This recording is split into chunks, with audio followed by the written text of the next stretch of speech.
warahmatullahi wabarakatuh. Waalaikumsalam. Ma'alaikum bihadzal kitab wa hadratin nabiy sallallahu alaihi wasallam wal amilain Al-Fatihah. Alhamdulillahirabbil alamin arrahmanir rahim maliki yaumiddin iyyaka na'budu wa iyyaka nasta'in ihdinas siratal mustaqim siratal ladzina an'amta 'alaihim ghairil maghdubi 'alaihim waladdallin. Amin. Alhamdulillahilladzi tafarrada bil 'izzi wal jalal wa tawahhada bil kibriya'i wal kamal. Wassalatu wassalamu ala sayyidina Muhammadinil munqidhi minad dhalal wa ala ashabihi wa alihi khairi al. Amma ba'd, fa inna ahsanal hadithi kitabullah wa khairul hadi hadi Muhammadin sallallahu alaihi wasallam wa syarrul umuri muhdatsatuha wa kullu muhdatsatin bid'ah wa kullu bid'atin dhalalah. Segenap jamaah musalla al-jihad, para pengurus, para sesepuh, para ustaz, hadirin sekalian yang dirahmati oleh Allah. Alhamdulillah, malam hari ini kita berkumpul kembali melanjutkan pengajian kitab Sulamut Taufiq. Mudah-mudahan apa yang akan kita baca menjadi ilmu yang bermanfaat di dunia wal akhirah. Amin ya rabbal alamin.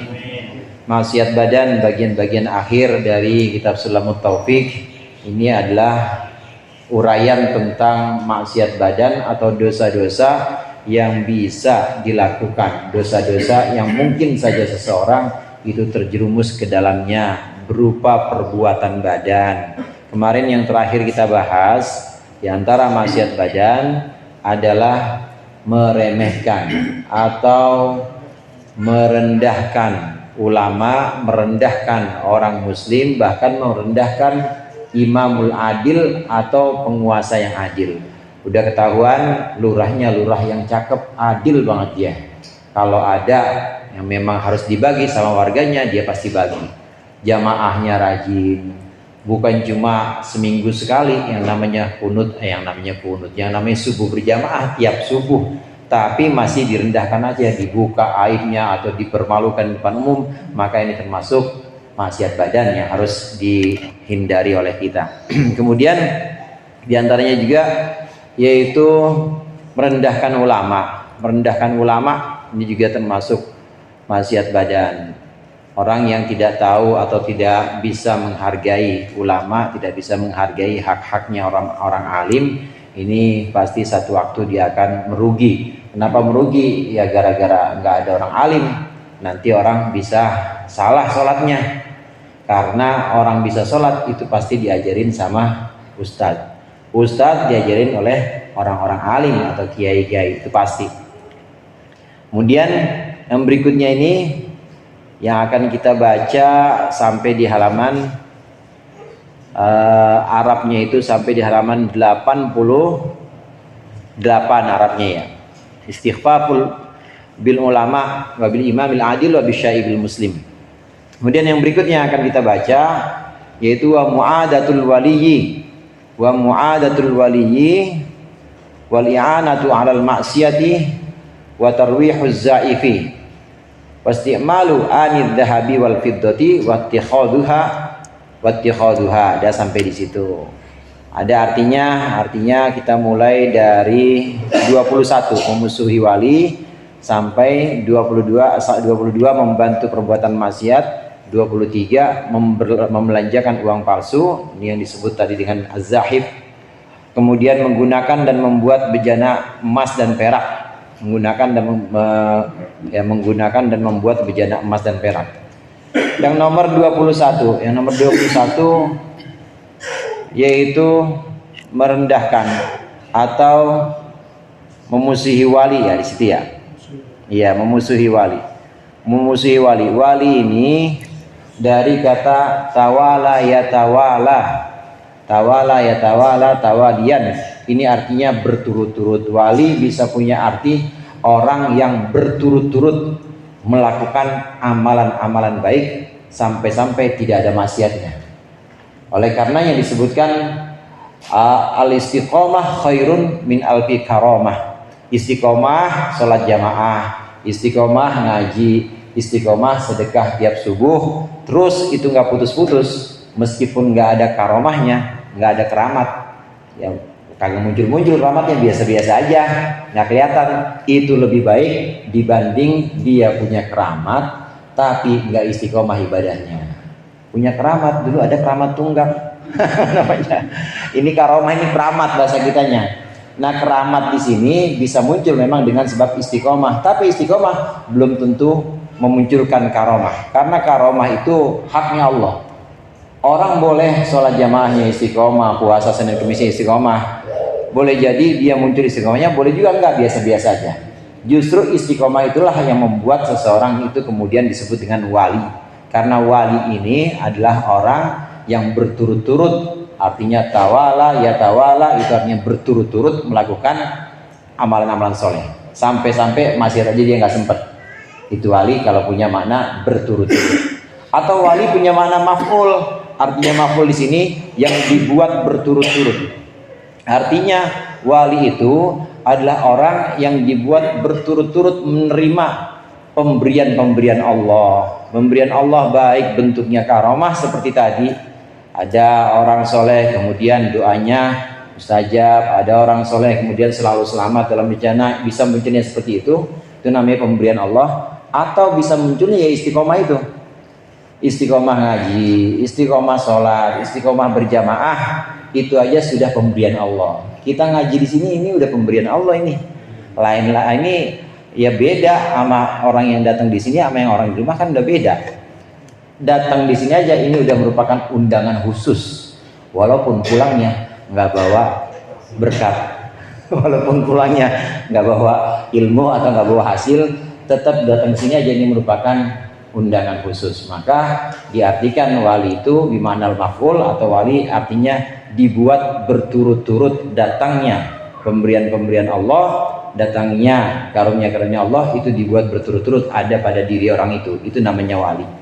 Nah, orang yang memusuhi wali, mu'adadatul wali, kata Rasulullah, orang yang memusuhi, kata Rasulullah dalam sebuah hadits qudsi, barang siapa yang memusuhi kekasih-kekasihku, kata Allah, maka dia berarti sudah siap perang dengan aku, kata Allah. Orang yang memusuhi kekasih-kekasihku ini berarti menabuh genderang perang untuk melawan aku, kata Allah. Wali-wali ini dalam hadis qudsi yang masih satu sama hadis itu juga, itu disebutkan yang disebut dengan wali itu adalah orang yang terus menerus atau orang yang berlanjut berkesinambungan melakukan kebaikan-kebaikan, ya sunnahnya ya fardunya dia lakukan sehingga Allah cinta kepada dia, jadilah dia kekasih Allah. Siapa yang memusuhi kekasih Allah, maka dia berarti mengumumkan perang kepadaku. Oleh karenanya kita mah orang yang cinta sama wali ya. Buktinya apa? Ziarah kita mah ke ini, ke Pamijahan, itu kan cinta sama wali, walaupun belum ada program lagi. Kapan bang nih? Belum ada lagi. Ntar nanti ziarah ke wali-wali yang deket aja, luar Batang misalnya, atau ke mana? Yang deket-deket sini aja, ke Banten. Iya, Kuitang. Pokoknya yang deket-deket yang kira-kira terjangkau. Kompi biru.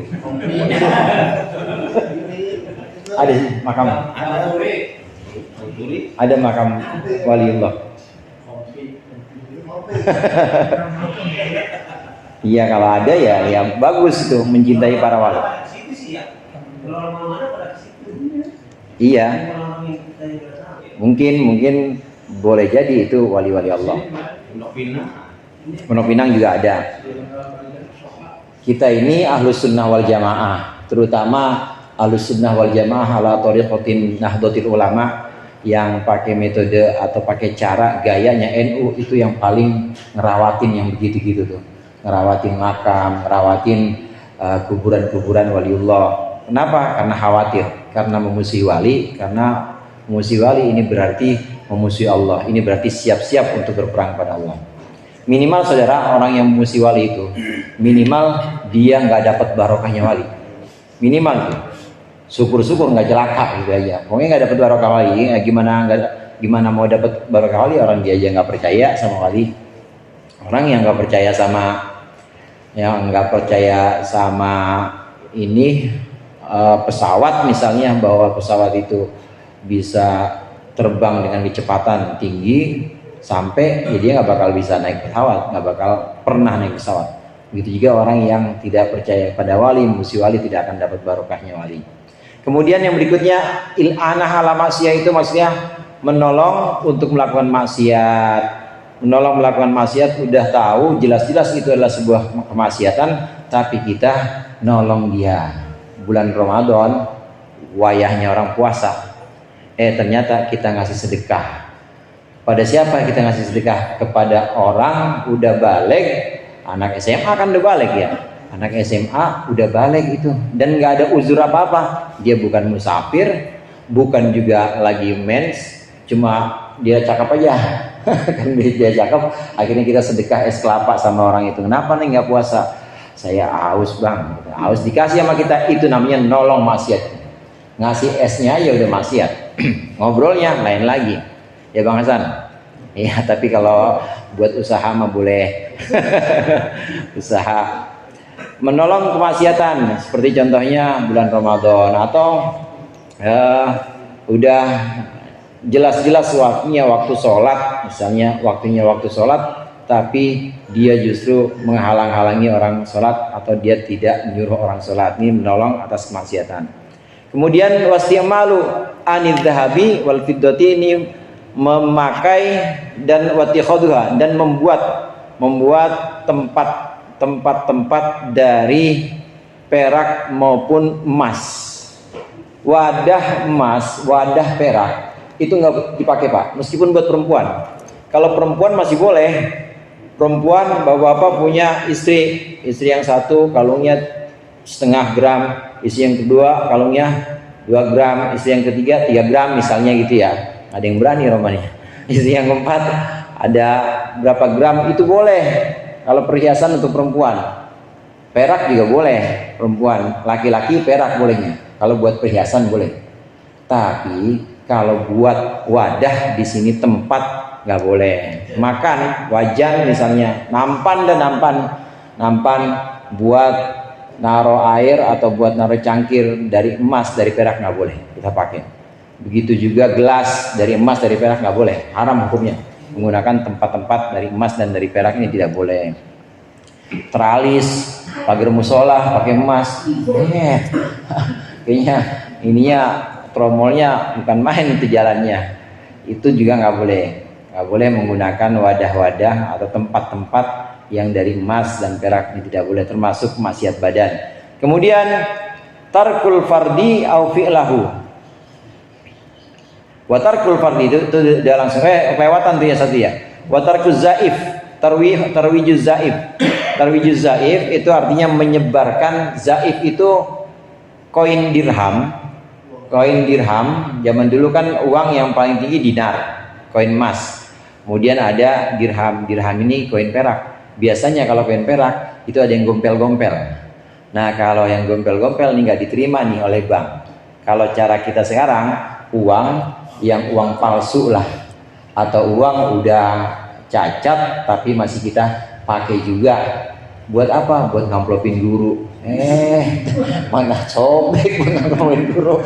Gimana? Akhirnya gimana ya, guru nukerin tuh mana? Ya orang masukin ke mesin ATM tunai nggak bisa. Akhirnya minta tolong, Bang Olil, saya mau nyetor uang nih sobek, boleh diterima nggak? Berapa lembar? Satu doang. Nyeterin satu doang, nggak boleh. Akhirnya ya udahlah, buat jimat di dompet dah, nggak usah dibelanjain. Nah, ini yang menyebarkan koin atau uang palsu atau uang rusak, udah jelas-jelas nggak diterima sama orang tapi sengaja disebarkan. Caranya dengan mengelabui, ditumpuk sama yang bagus-bagus. Nah, ini termasuk maksiat badan. Kemudian menggunakan wadah emas perak sudah. Watarkul fardi au fi'lahu ma tarki ruknin lahu au syartin au ma fi'lin mubtilin lahu. Ini nomor berikutnya, meninggalkan fardu atau melakukan fardu tapi dia mengurangi rukun, dia meninggalkan rukunnya atau meninggalkan syaratnya dan mengerjakan sesuatu yang membatalkannya. Nomor berapa tuh? Nomor 25, meninggalkan kefarduan. Ada beberapa kemungkinan. sholat subuh kesiangan, meninggalkan kefarduan. Atau dia sholat subuh tapi rukunnya nggak dibaca. Apa itu rukun yang nggak dibaca? Fatihah dia nggak baca. Ini termasuk maksiat badan. Atau kemungkinannya dia rukunnya baca lengkap semuanya, sampai kunut dia baca semuanya, Fatihah, surat, rukun-rukunnya dibaca, kunutnya dibaca, cuma sholatnya pakai hot pants, nggak tutup aurat jadinya, pendek. Atau sholatnya madepnya bukan madep kiblat, ini namanya meninggalkan syarat. Ada meninggalkan syarat, ada meninggalkan rukun.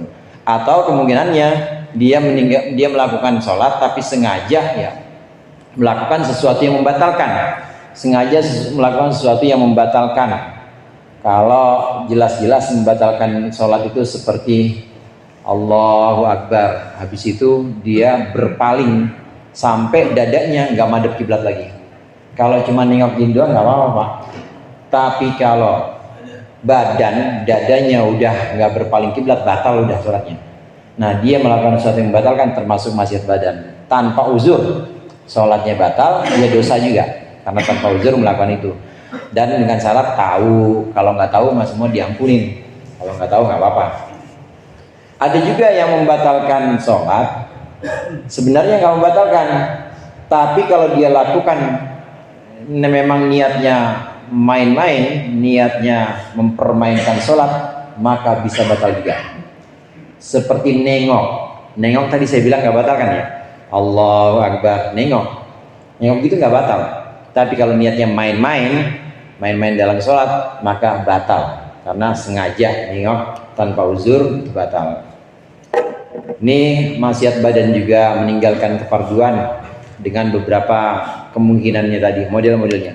Kemudian watarku Jumatin dan yang berikutnya meninggalkan watarku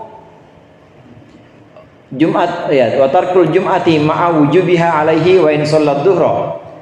Da watarku nahwi ahli qaryatin, kita lanjut. Wa nahwi watarku ahli qaryatin al jama'ata fil maktubati wa ta'khirul fardi an waqtihi bi ghairi udrin. Dan sampai situ bi ghairi udrin, sampai di situ.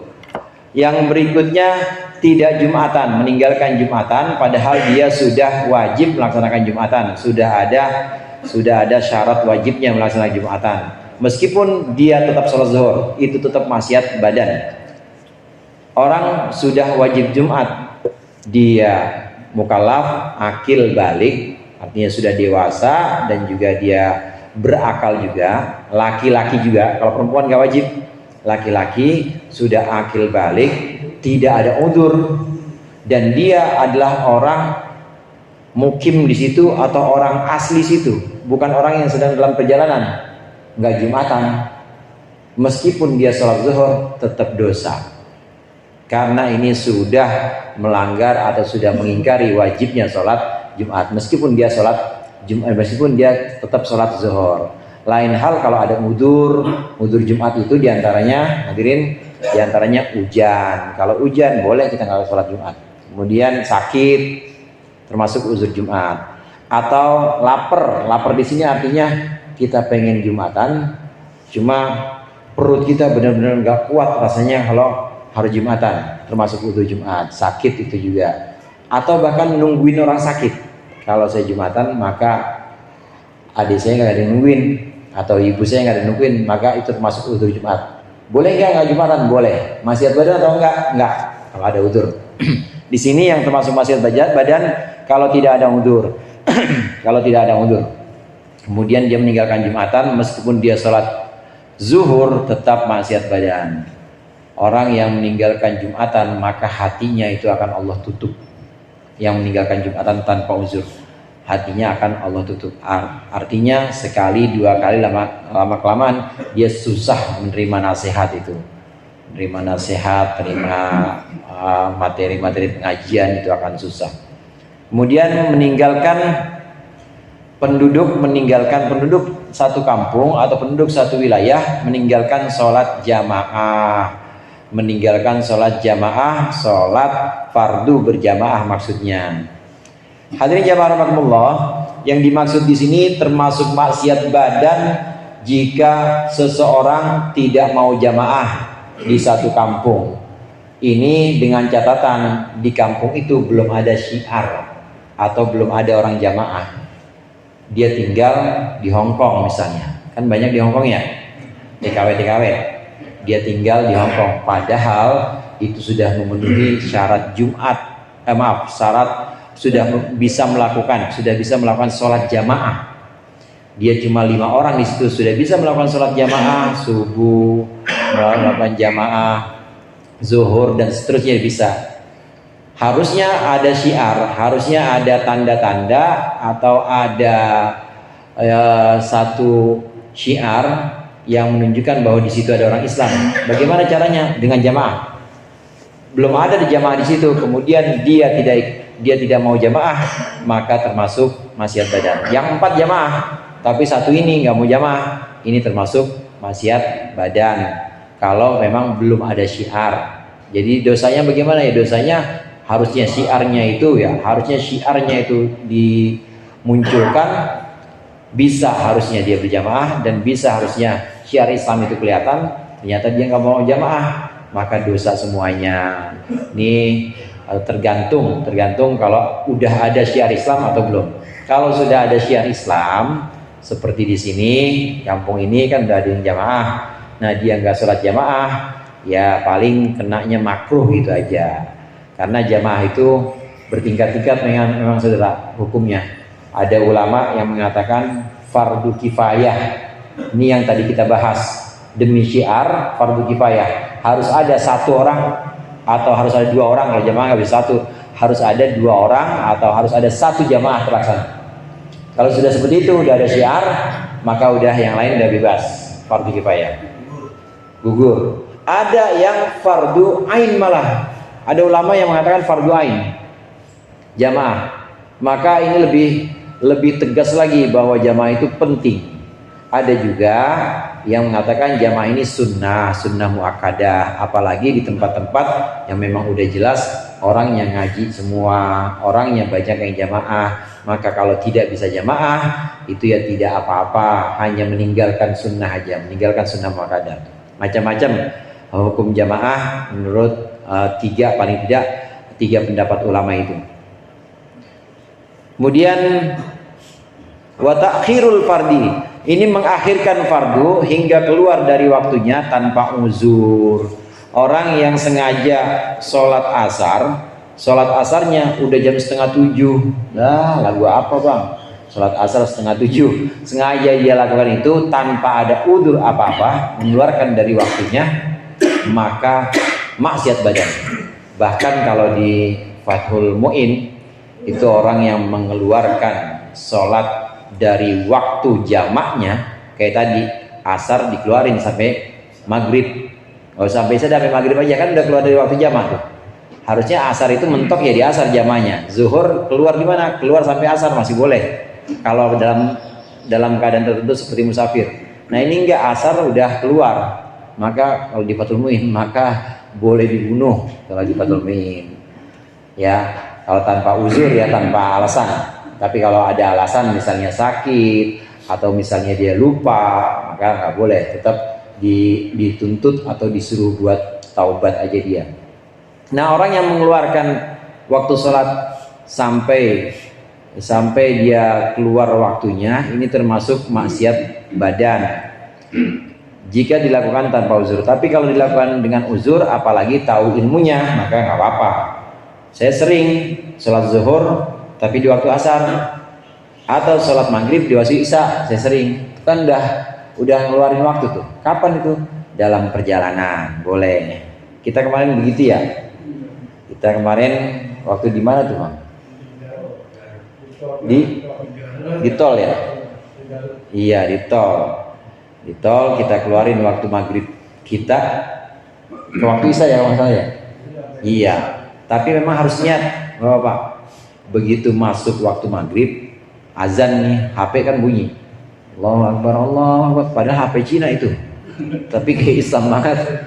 Allahu Akbar, Allahu Akbar. Nah, begitu masuk waktu maghrib, ini jarak antara maghrib sampai isya, harus ada niat dalam hati, ini harus ada rentek dalam hati, harus ada tekad. Aku sholat maghribnya nanti di waktu Isya aku jamak sama Isya. Harus ada itu di antara rentang waktu maghrib sampai Isya. Kalau nggak ada itu, udah tahu azan di HP bunyi, dimatiin nama dia, balesin chat lagi, habis balas chat lihat status, bener-bener sampai jam 7 lewat azan lagi, belum ada niat, maka sholat maghribnya ini nggak boleh dijamak. Statusnya bukan jamak, statusnya apa? Kodok. Kodok itu sholat utang dan dosa. Lain kalau orang yang memang di antara rentang waktu maghrib sampai Isya itu ada niat, itu berarti dia nggak lalai.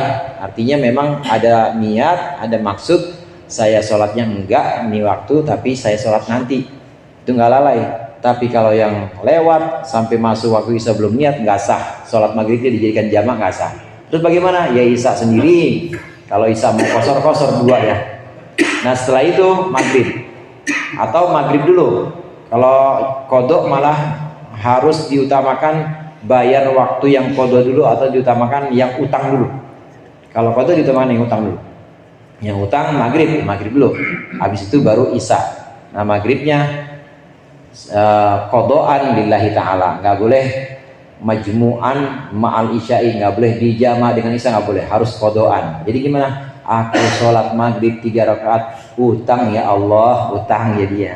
Kodoan, utang karena Allah, dosa karena lalai tadi. Ini mengeluarkan waktu sholat dari yang sudah ditentukan, maka dosa hukumnya, kecuali kalau dengan udzur seperti jamak musafir, atau jamak ketika ada hujan, atau ada orang sakit, boleh juga dijamak.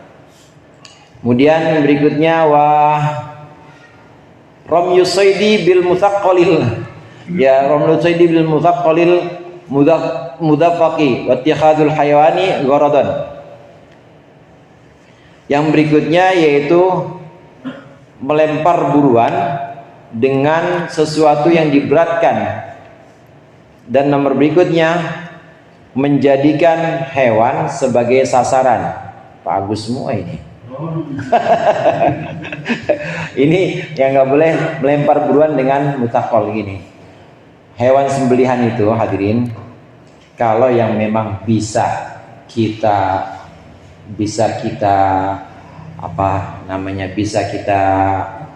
jinakkan, atau bisa kita ini pelihara misalnya, itu dengan disembelih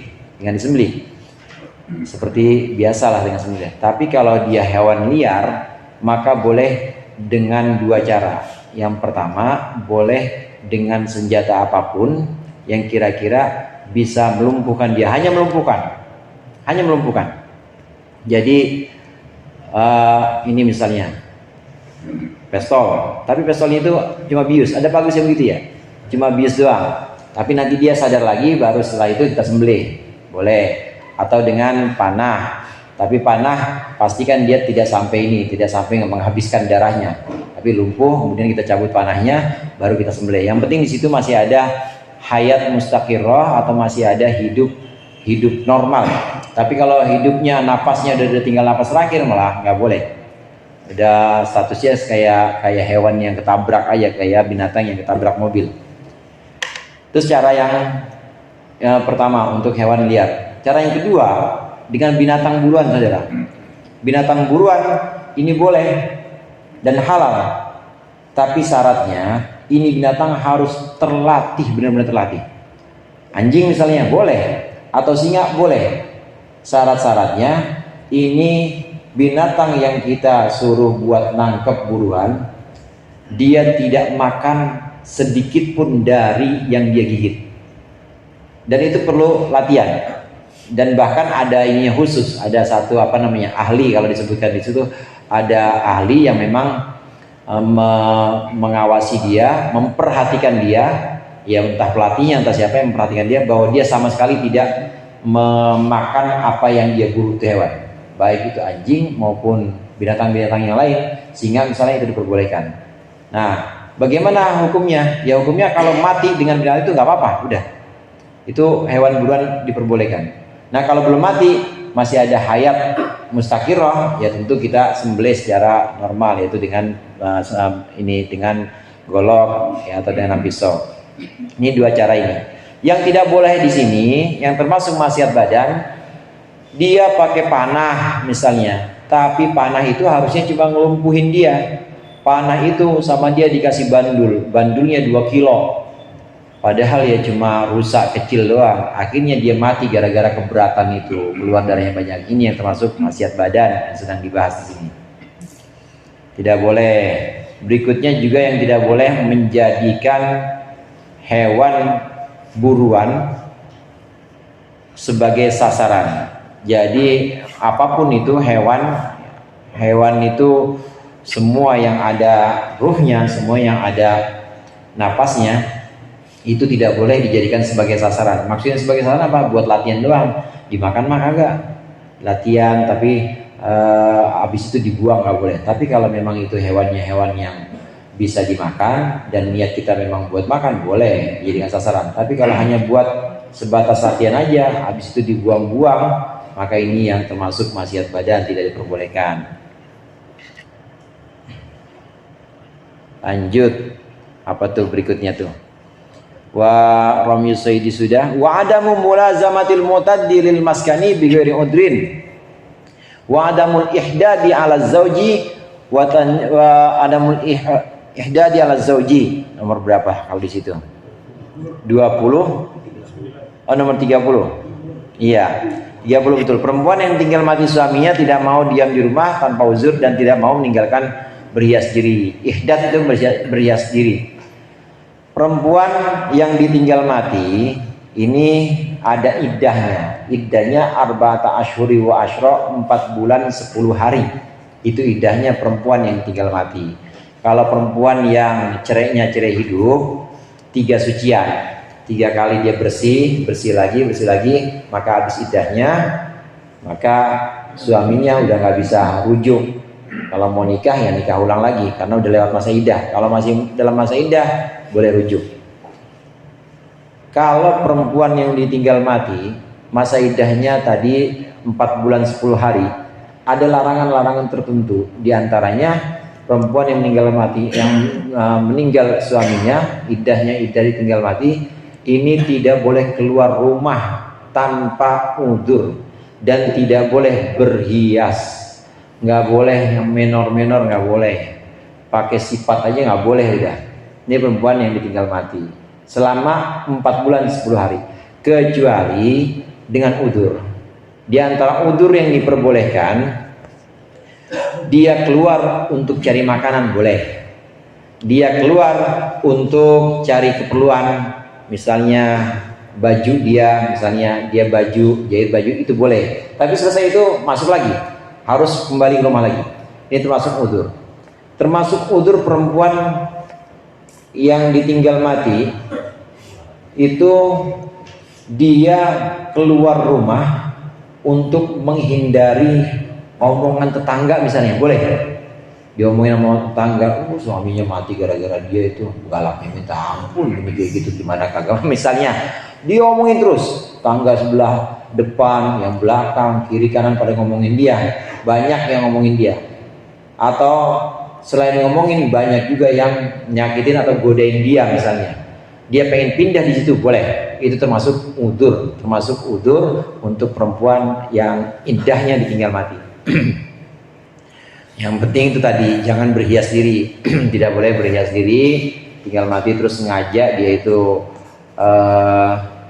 dandan, tidak boleh. Jarak waktunya 4 bulan 10 hari. Ada hikmahnya memang saudara. Hikmahnya iddah itu membersihkan atau memastikan dalam rahim perempuan itu kosong atau isi dari suami yang duluan. Dengan adanya iddah ini maka bisa terdeteksi kalau perempuan cerai hidup 3 kali sucian, artinya 3 kali sucian, dia waktu dicerai misalnya bulan Februari dalam keadaan suci, ini udah hitungan suci pertama nih. Kemudian besok awal Maret sampai tanggal 10 dia haid. Nah kemudian tanggal 11 suci, udah 2 kali suci. Nah kemudian awal April dia haid lagi. Kemudian tanggal 9 Mei udah 3 sucian, udah habis masa iddahnya. Jadi suaminya udah nggak bisa rujuk lagi. Andai ada orang ngelamar lagi udah boleh. Tapi kalau masih dalam masa iddah nggak ada yang boleh. Nggak ada yang boleh melamar, tidak sah juga lamarannya, tidak sah juga pernikahannya. Perempuan yang tinggal mati 4 bulan 10 hari. Ini untuk memastikan bahwa rahim perempuan ini ada atau tidak dari laki-laki sebelumnya atau dari suami sebelumnya. Nah kalau ada, tambah iddahnya. Iddahnya perempuan hamil itu sampai melahirkan. Ternyata di bulan ketiga muntah-muntah dia, tinggal mati suaminya di bulan ketiga muntah-muntah, berarti ketahuan ini adalah anaknya almarhum, begitu maksudnya. Jadi yang mau ngawinin ya kudu tahu juga bahwa ini anaknya almarhum. Kalau anaknya almarhum ya berarti hukumnya ya nanti warisnya ya jadi waris dari almarhum, bukan waris dari ayahnya yang baru ini. Ini diantara hikmahnya kenapa harus iddah. Pendek kata Islam itu mengatur yang begini-gini. Saya rasa nggak ada agama yang komplit kayak begini, nggak ada. Detailnya begini benar-benar diatur, diajarkan oleh Rasulullah supaya perempuan itu juga dihargai dan sangat tinggi penghormatan Islam kepada perempuan ini. Mengotori masjid, talwithul masjid, takdirul masjid ya. Apa Arab ini situ? Wa takdirul masjid. Wa tanjisul masjid wa takdiruhu walau bitohirin. Menajisi masjid, mengotori masjid dengan najis maksudnya menajisi masjid atau mengotori dengan barang yang suci. Jelas kalau mengotori masjid dengan najis nggak boleh, kayak orang haid lewat aja nggak boleh, kalau dia khawatir netes lewat aja nggak boleh. Begitu juga kiasnya dengan orang haid, orang yang punya penyakit atau punya darah, dia itu netes terus, habis luka habis kecelakaan lewat masjid nggak boleh, maksiat badan. Kenapa? Ngotorin masjid dengan najis. Darah kan najis. Atau dengan yang lain, misalnya dengan beser itu, dia udah kawan beser terus nggak pakai pempes tapi lewat masjid nggak boleh, harus lewat luarnya, sampingnya. Atau dengan benda yang mengotori masjid tapi dengan benda suci, ya kita kotori masjid aja, ya, segala styrofoam disebarin di masjid, namanya gitu kotori masjid. Bekas apa ini? Bekas maulid kemarin, santunan di, nah ini nggak boleh, meskipun suci nggak boleh, maksiat badan. Contoh Senawi Banten tuh lucu, mengotori masjid meskipun dengan benda suci itu maksiat badan. Contohnya apa? Senawi Banten contohnya ngeludahin masjid. Ludah itu suci pak, suci ludah, cuma jorok. Cuma jorok, ludah nggak najis. Jadi kalau kena ludah kita yang nggak najis, memang kena ludah nggak najis, tapi jorok. Makanya mengotori masjid meskipun dengan suci seperti ludah, ini juga termasuk maksiat badan. Orang yang mengotori masjid dengan ludah, dengan sesuatu yang meskipun suci, itu harus segera membersihkannya. Dia bertobat dan harus segera membersihkannya. Wallahu a'lam bishawab. Sampai yang meremehkan haji yang ke-32 insyaallah nanti akan kita lanjutkan. Mudah-mudahan bermanfaat. Lebih kurangnya saya mohon maaf. Wallahul muwaffiq ila aqwamit thoriq. Wassalamualaikum warahmatullahi wabarakatuh.